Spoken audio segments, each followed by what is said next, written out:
Subscribe to our YouTube channel and press the bell icon to get the latest updates.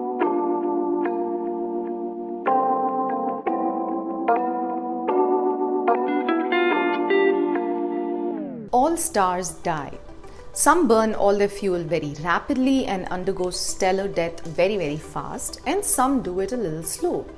Some die off in spectacular explosions, which are some of the most powerful phenomena in the observable universe, while some simply do a little bit of a wiggle and shake off all their outer layers and form beautiful nebulae in the sky. But the process of stellar death itself expels a lot of matter and energy irrespective of how it happens. So what happens to planets that are surrounding a star and orbiting the star when a star goes kaput? A lot of them will of course get destroyed or sucked in or kicked out as the star evolves over billions of years and grows larger and larger in size. But we've theorized that planets that are further enough away would actually be able to survive the core collapse and the death of a star. We have been searching for such planets for a while, ones that orbit a white dwarf, a neutron star, or a black hole. These three are the remnants that are left over, called compact objects, after a star dies. But only now did we make the first confirmed discovery of a planet that actually survived its star's death.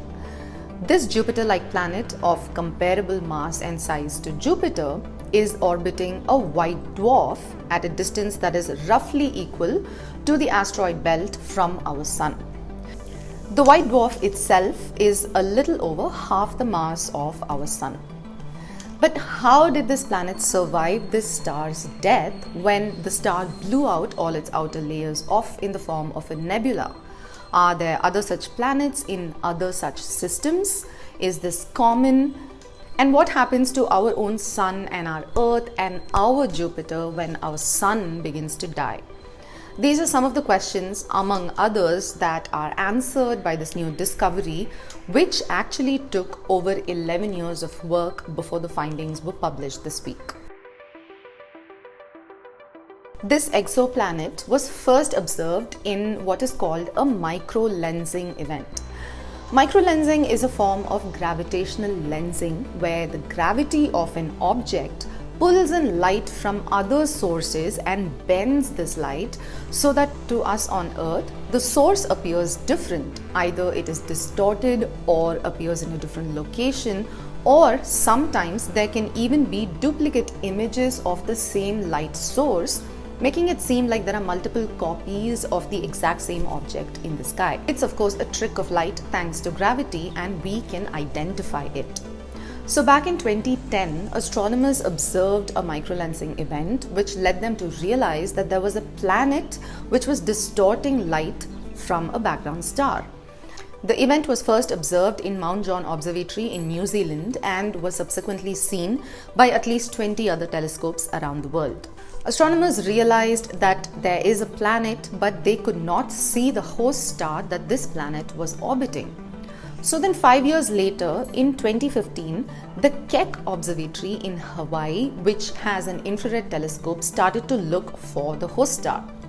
The telescope performed multiple observations over 3 years but failed to detect a star. But the astronomers knew that of course there definitely was a star that the planet was orbiting around, going by the behavior and characteristics of this exoplanet. So they were able to conclude from all of their observations that the star that this planet was orbiting is actually a white dwarf, and because it is too cool to be detected by infrared, it was not picked up by the Keck data. Instead, microlensing did pick it up because it is insensitive to the temperature of a host star. The white dwarf is now called MOA 2010 BLG 477L. That's a mouthful, and exoplanets and star systems are typically named after how and when they're discovered. Stars have an unwritten suffix of A after their names, but exoplanets tend to be named as their star name followed by the small letters B, C and D and so on in the order of their discovery. This Jupiter-like exoplanet is called MOA 2010 BLG 477Lb. It is similar to Jupiter in mass and is a gas giant too. It orbits at 2.8 AU or astronomical units from the white dwarf, where 1 AU is the average distance between the Earth and the Sun. This is around the area in our solar system where the asteroid belt is located, in between the orbits of Mars and Jupiter. The discovery of this system helps us confirm the theory that our own solar system can also probably survive the death of our Sun, even if Earth itself does not. Stars have a predictable life cycle based on their mass, and they all die or undergo stellar death at some point. Stellar death occurs when the star is no longer able to perform nuclear fusion, so there is no more fuel and the star is unable to support itself against its own gravity and mass. So it collapses into itself and its core collapses. This can occur in two ways. More massive stars end up dying in a supernova, which is an extremely powerful explosion, and what remains after a supernova is the core of the star, which is either now a neutron star or a black hole. Some stars can directly collapse into a black hole as well. But stars like our own Sun or those with a lower mass do not explode in a supernova. Instead, they evolve, they expand, and then eventually at the end of their life, they simply blow off all their outer layers and form a nebula when they can no longer sustain themselves. What remains once again is the core, which is now a white dwarf. A white dwarf can have all the matter of the Sun compressed into a volume that is the size of the Earth. It is that dense. Of course, neutron stars are denser and black holes are even more dense. Before its death, this star too would have expanded in size and probably either swallowed planets or kicked them further away to higher orbits. When it shed its outer layers and formed a nebula, likely the planets that were close by would have been destroyed. But this planet that we discovered, which was further away, had survived. This tells us that in our own solar system, Jupiter and Saturn and maybe planets that are even further away could definitely survive the death of our Sun. We did discover another planet last year that orbited a white dwarf and was called WD 1856b. But that planet was thought to have been at least 50 times farther away when its star collapsed and then subsequently migrated inwards really close to the white dwarf. In fact, it completes its orbit in just about 34 to 36 hours.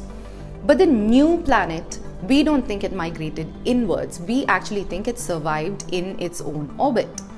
Astronomers also believe that this is only the first of many detections of such planets to come, because the outcome that planets farther away survive stellar death is actually quite widely accepted and is theorized to be much more common than we've observed.